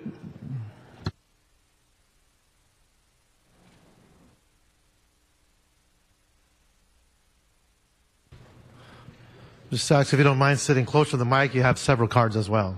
Thank you. I do mind, though, sir. Thank you very much, Arnold Sachs. I'm just curious, since this is a new partnership in this Rio Vista Apartments development, if, as you did in item 5, item 5 mentions you issuing $4 million in tax-exempt multifamily mortgage revenue bonds for the Hamlin Estate project, would this project, which is not listed as any address, would they also be eligible for the same kind of funding in tax-exempt multifamily mortgage revenue bonds? And who would get the money? Would it be the managing general partner of the Rio Vista Apartments? Would it be some of the other partners in the Rio Vista Apartments? How would that money be distributed now that the management structure or the structure of the borrowing partnership has been changed? And is any money, although it doesn't say it here, I'm just asking because on item 5 you distribute $4 million. Is there any money going along the lines of tax-exempt bonds that is being distributed for this project? And again, if there isn't, why isn't it? Wouldn't this be a low-income tax? Wouldn't this also be a low-income family project? Is there any funding from the city? It doesn't mention it. Okay, our next speaker, Dollhouse Dude. Once again, we're talking about putting people into pigeonholes instead of letting people be independent by providing them good housing, right now by providing the housing that's available, because there's too many empty places all over LA, all over the county, all over the United States, all over the world. There's a whole bunch of empty places where you will be kicked out for trespassing instead of providing shelter to human beings. Let's get it together and change the way we do business. Let's get it together and change the way we do business. Thank you very much. That's all the speaker cards. Let's open the roll, close the roll, and tabulate the vote. 11 ayes. Okay, next item, please. Item 10, call special for cards. Okay, let's have John Walsh and Dollhouse Dude.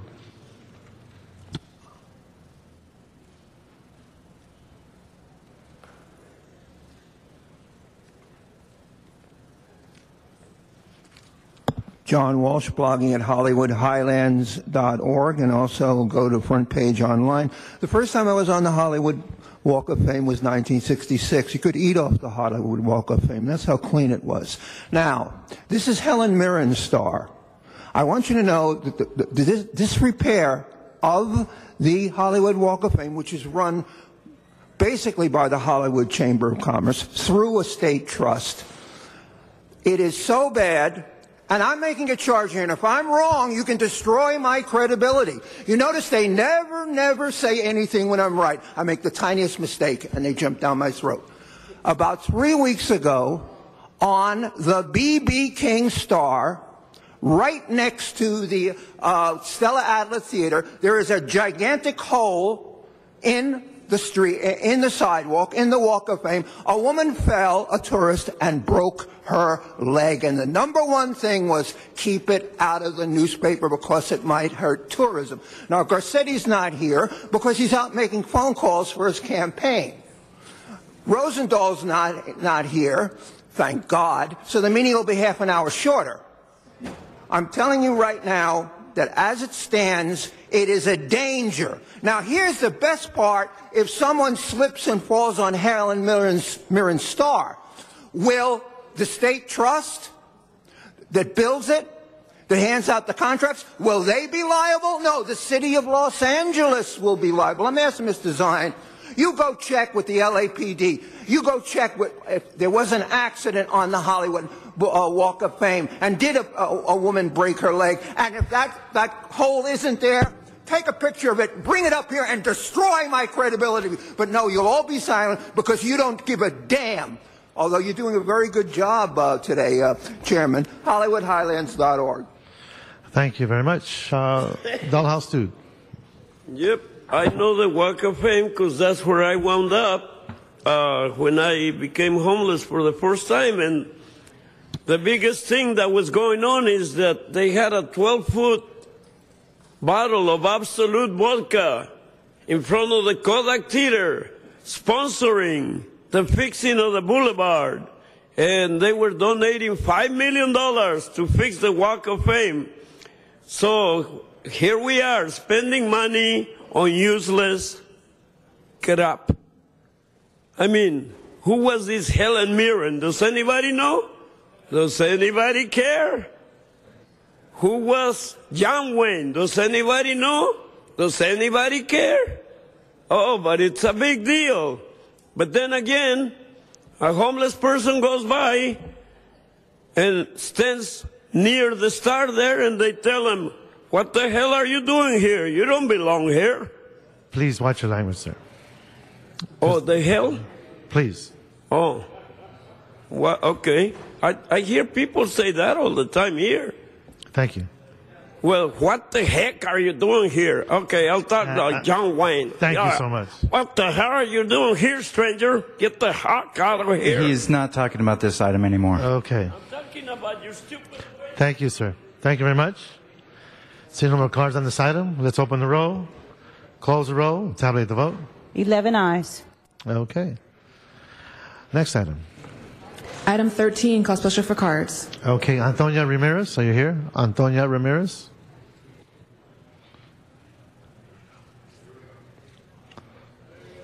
Somebody, good morning. Many criminal illegals, excuse me, I've got the wrong one, forgive me. Could you restore my timing, please? Thank you. Could you restore it? I'm sorry, could you restore my time? Please begin. Please. This is a matter of principle in democratic America. Many of us are in opposition to funding the street banner campaign in association with the Salvadoreño Business Corridor Association, particularly because the Salvadoreño Business Corridor is a squalor, filthy area. And it's not just from El Salvador, but from all Latin businesses, i.e. Ecuador, Guatemala, Honduras, Nicaragua, Mexico, Cuba, Peru, Panama, etc. This is a public safety, health, and welfare violation, not to mention code enforcement violations.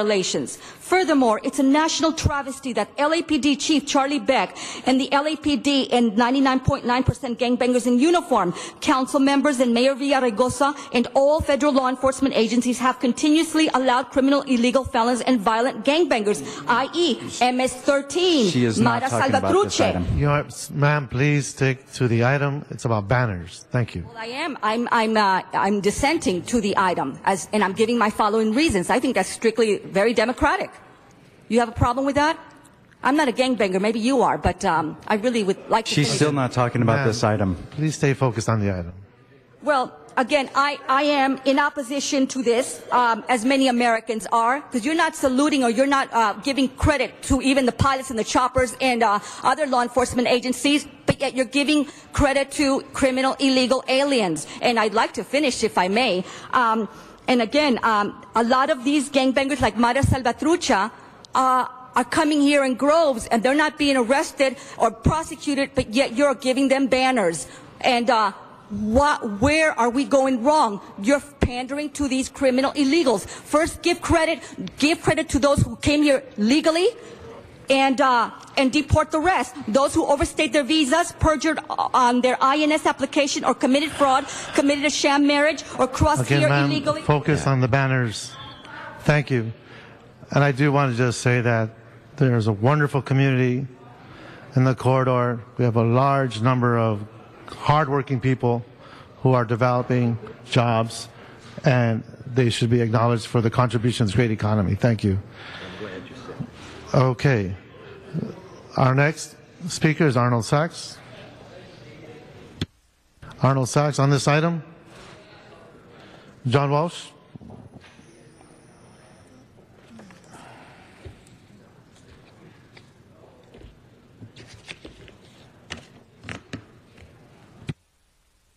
John Walsh, blogging at HollywoodHighlands.org. I want to say hola to all of our Central American, especially El Salvadoran citizens. And even if you're here not as a citizen, fine, because we stole this damn city from the Indians. We stole this city, and if you want to come to our country, fine. Everybody's welcome here. No one is an illegal person. And this organization is an excellent organization. This is for street banners. Now, you may recall that right down there by MacArthur Park, an LAPD officer shot an El Salvadoreño in cold blood, and the whole community rose up. Very, very good, 100%. We're all El Salvadoran, and this is the business corridor. They've cleaned that neighborhood up. Who remembers that neighborhood 10 years ago? It's because of the El Salvadorans who've done an excellent job. Thank you, sir. Our next speaker is Dalhouse Duke. Yep, I agree. There is absolutely no illegal person in this world. Whoever thought about... I believe Mr. Dude is out of time. He's used up his 5 minutes. Thank you, Mr. Dude. You've completed your 5 minutes for today. Thank you, sir. Thank you, sir. Okay, see no other cards on this item. Let's open the roll, close the roll, and tabulate the vote. 11 ayes. Next item, please. Item 14, call special for cards.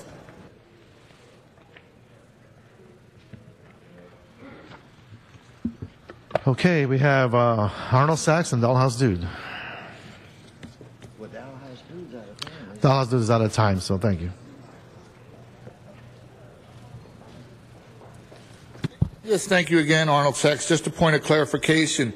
You're allocating $16,257, the council's portion of the Heritage Month celebration and special events line item in the General City Purposes Fund.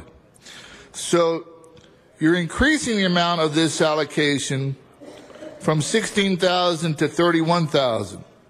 So you're adding $15,000 into this allocation. You don't mention it anywhere in this item.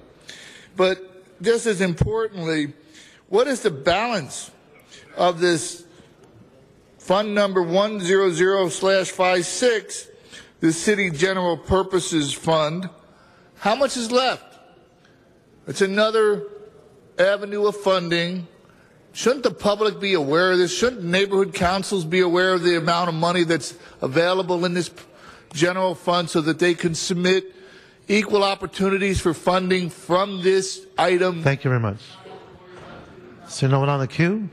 Let's open the roll, close the roll, and tabulate the vote. 11 ayes. Next item? Item 15, call special for cards. Okay, we have one speaker on this one, John Walsh. You're out of time as well? Mr. City Attorney?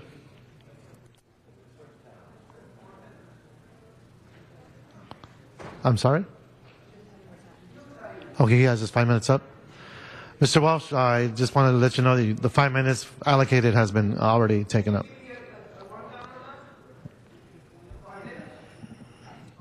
Madam Clerk. For item 1, he spoke for 2 minutes. Item 10, 2 minutes, and item 13, 1 minute. Okay, thank you. Okay, seeing no other speaker cards on this item, let's open the roll, close the roll, and tabulate the vote. 11 ayes. Okay, that takes that out. Next item. Mr. President, there's a request to take items 4 and 5 forthwith. Let's move 4 and 5 forthwith. That takes council to general public comment. Okay, so we have most of the folks here. How many minutes we have left with Arnold Sachs? He's out of time. Public comment? Okay, public comment. Arnold Sachs, come on up.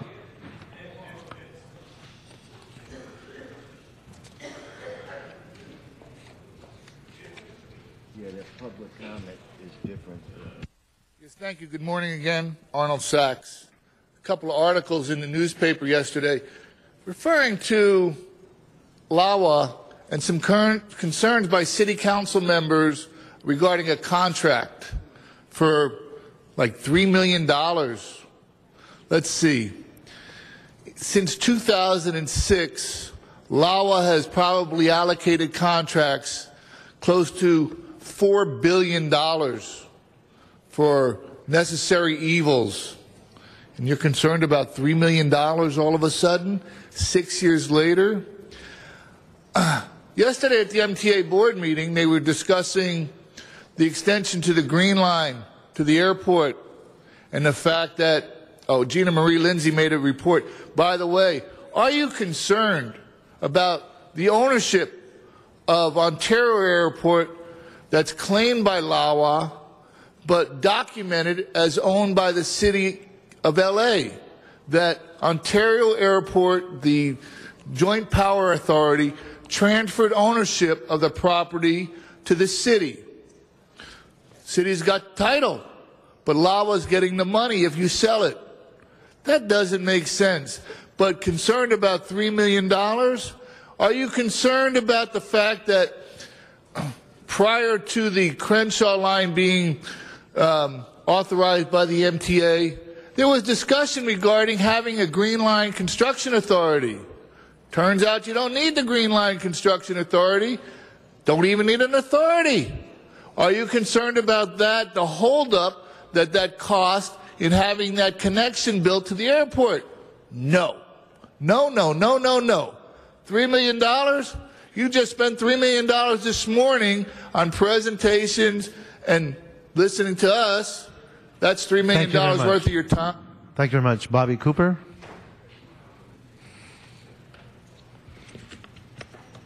Yes, it appears that I'm excluded from city government today. I signed up to speak twice today on certain items. Items 1 and 2 wasn't allowed to. My car's probably thrown away a trash can like everything else in my life.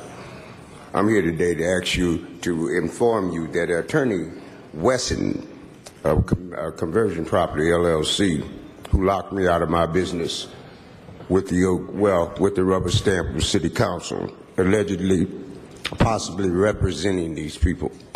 I've been locked out of my business. I can't get a call out to the FBI or anybody else. I have 3 telephones that are locked. You understand? What I want to tell you is that I know who ripped me off. I know who's stealing my business. You understand? And they are Asian people, Koreans, probably undocumented, because I have watched you and I know Korean people. They're decent people, but you have an element of corruption in every nationality of people. You need to straighten this out. You need to get me back in my property and my business. I am a citizen of this United States, have been in business 3 or 4 times in here in my 70 years. I'm not a criminal. I've never spent 30 days in jail. I just worked all my damn life. Please. I'm on the street at night. I've been on the street on my feet for 6 months out of my business illegally, erroneously, because of this attorney. His documents were rejected. They rejected his documents, his unlawful detainers. His proof of service is rejected. His writ rejected. What is it? What is it? I mean, are we going by the law? going by dictatorship. I'm a human being. I would like to speak on my people's problem, but I done put, my company has allocated, $2 million to police internal affairs so they can talk to each other? Please, I would like you to have someone interview me so I don't have to come up. Thank you, sir. Antonio Ramirez.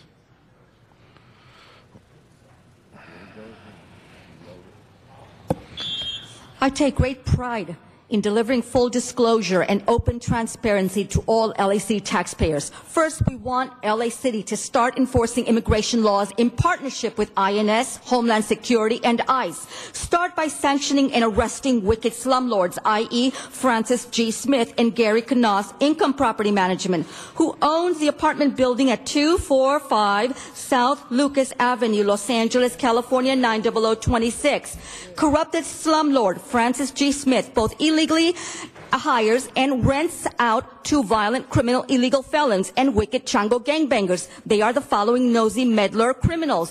One is Carmen Manuel, Santiago, Roberto, Alicia Limas, who lives in the apartment building at apartment 414, Vicky Cooper, who lives there in apartment 202, females in apartment 211, females in apartment 218, et al. The aforementioned criminals have repeatedly committed crimes against legal law-abiding tenants by burglarizing, breaking and entering, vandalizing, putting secret cameras in, and stealing tenants' ID along with mail theft, and in conspiracy with surrounding the building illegal criminal felons.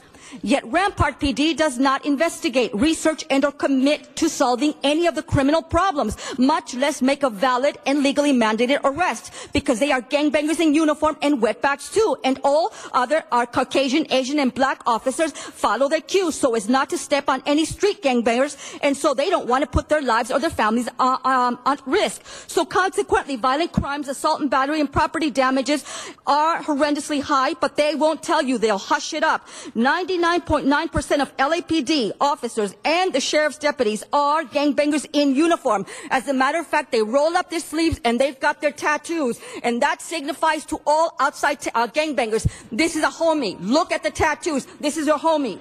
So again, deport. And Thank you very much. Our next speaker, Michael Carrion.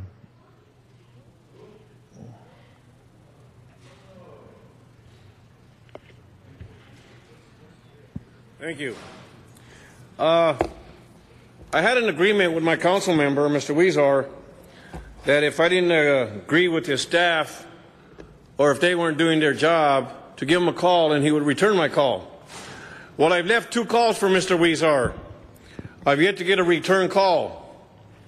I've explained to him that I do things like the old school, not on a contract, but on a handshake. And to me, a man is only as good as his word. And if his word is no good, then the rest of what he stands for is no good.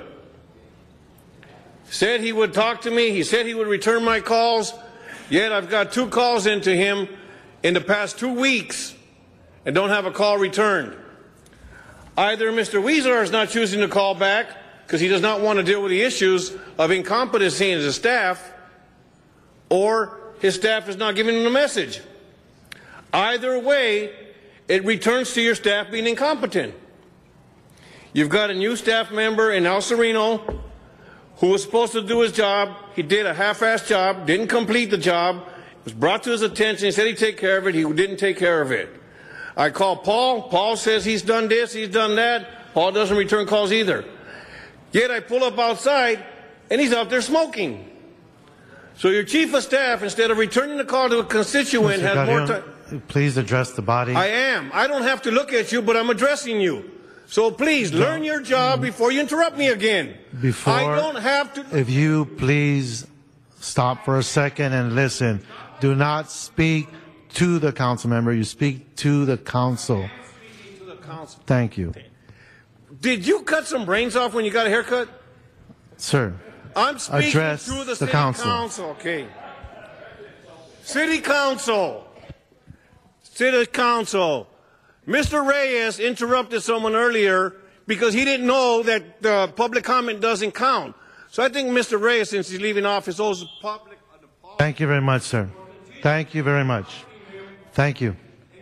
Our next speaker is John Welsh.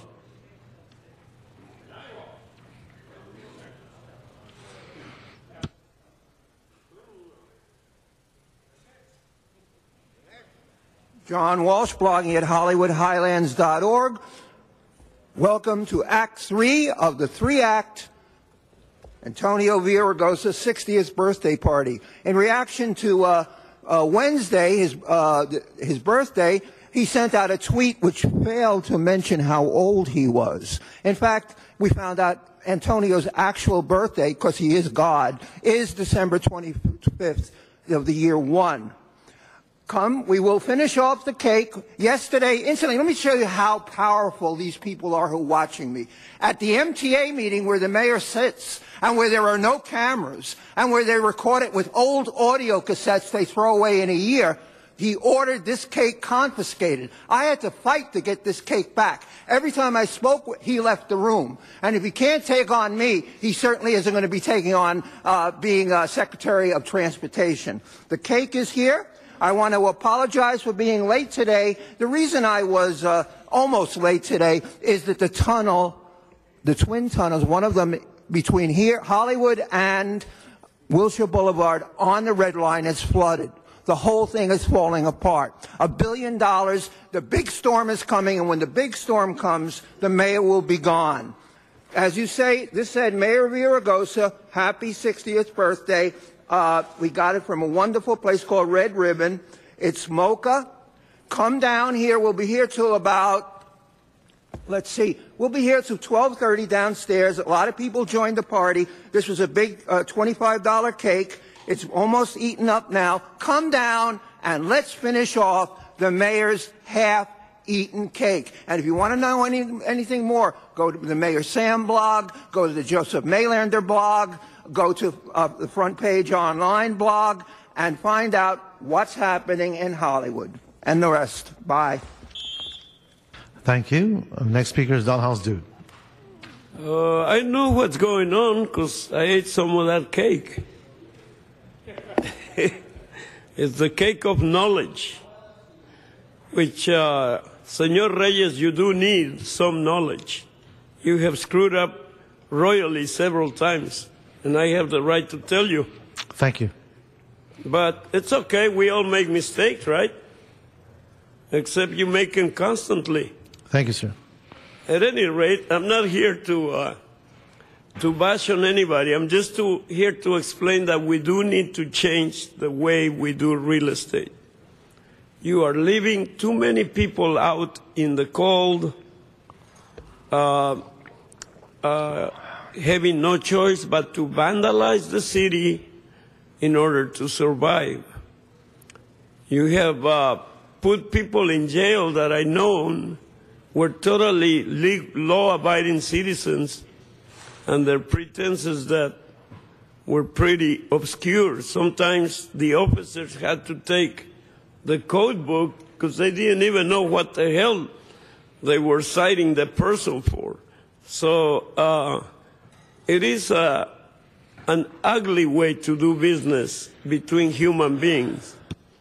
Remember Jesus Christ? I don't. I wasn't there. Anyway, he said, be good to one another, according to what I heard, and we're not doing that. Pay City Hall what you must, and pay the Caesar, and pay everybody what you must. But you're taking everything in, and you're not paying the people back. That is the problem. The problem is we need to institute a place where nobody will lose a home for any reason. Thank you very much. Madam Clerk, what's before us? I believe that concludes public comment. Council has motions for post and referral. Post and referred. That clears the desk. Okay, members, any announcements? Councilor Labange. From the Korea Youth and Community Center, who are here visiting Los Angeles City Hall, and their leader, Yona Han, who was a great member of the CRA at the time when there was a CRA. Please welcome these great young people from the KYCC. Welcome to City Hall. Welcome. Enjoy your time here in Los Angeles. Thank you. Good. Okay, any other announcements? Adjourning motions. Please stand in the chamber, please, for adjourning motions. Any adjourning motions on this side? Seeing none. Over here, Councilor Perry. To adjourn in memory of real estate builder, developer, and owner. His name was Sherman Cohen.